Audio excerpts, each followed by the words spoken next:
Hello and welcome to another episode of Momento Malum today. One of the most commonly produced modern-day edible crab apples available is the chestnut crab.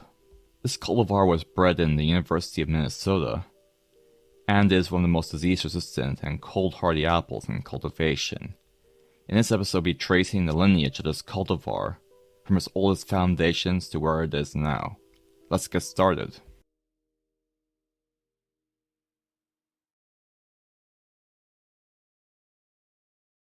The chestnut crab was initially thought to be an open-pollinated seedling of the cultivar Melinda. Thanks to genetic analysis using SNP marker technology, it was discovered that it is in fact a crossbreed between Wealthy and a hybrid between Quetzalcoatl and an unknown parent. Due to the small size of the cultivar, I would speculate that it may be a Siberian crabapple, one of the more common crab apples in cultivation. Now, it wasn't the foundations that led to these two parental lines. Quetzalcoatl is a cultivar of unknown parentage.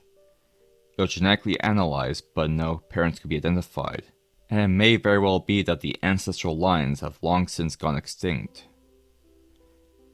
The most likely origin of this cultivar is a garbage dump at Gleaston Castle in Lancashire, and this cultivar was found in 1793 within that region. At a later date, a local nurseryman by the name of John Sander propagated and commercialized it under the name Quetzalcoatl. It was introduced as a cooking apple and became one of the most popular cooking apples in Victorian England.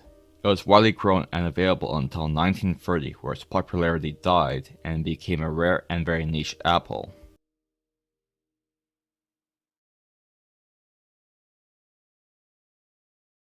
If you want to donate to my channel, the links are below. If you want to buy my book, you can also find that link in the description box below. The foundations of the cultivar Wealthy are a bit more complicated, and you'll have to go back further in time to get the whole picture.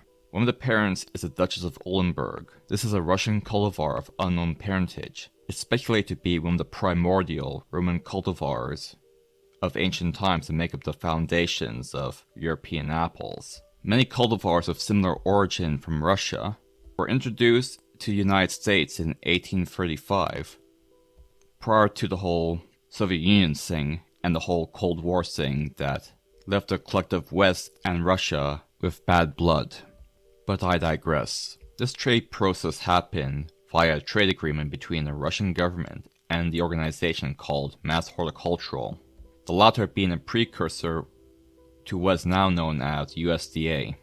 Duchess of Oldenburg is also one of the parents of Wealthy, and the primary source of cold hardiness within this cultivar. It's also a big stud cultivar found in the pedigree of most of the University of Minnesota cultivars. On a side note, it's also a good source of fire blight resistance. The next parent can be traced back to Renette Saint-Tonge. This cultivar is the known foundation of the other parent of Wealthy. This is a cultivar of French origin, although it's also speculated to be of primordial Roman origin, much like the Duchess of Oldenburg. What is known is that it was the parent of the seedling known as Renette de Franche, and this cultivar would propagate its genes quite well, being in the pedigree of approximately 15% of all apples. In America, one of the most famous seedlings would be Esopus Spitzenberg. This cultivar was found as a feral seedling in the late 18th century in New York and became a popular apple for its flavor. This cultivar would be superseded by one of its seedlings, Jonathan. Some suggest that this cultivar is named after the leader of the Albany Horticultural Society, Jonathan Hasbrouck. Others suggest it was named after the husband of the cider maker, Rachel Higley. Regardless of who named it, this cultivar would in time become a major breeding parent used in many breeding programs.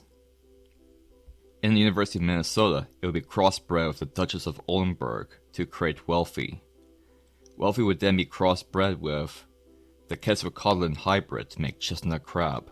And that's the origins of this unique cultivar. And that about covers everything. Thank you for watching.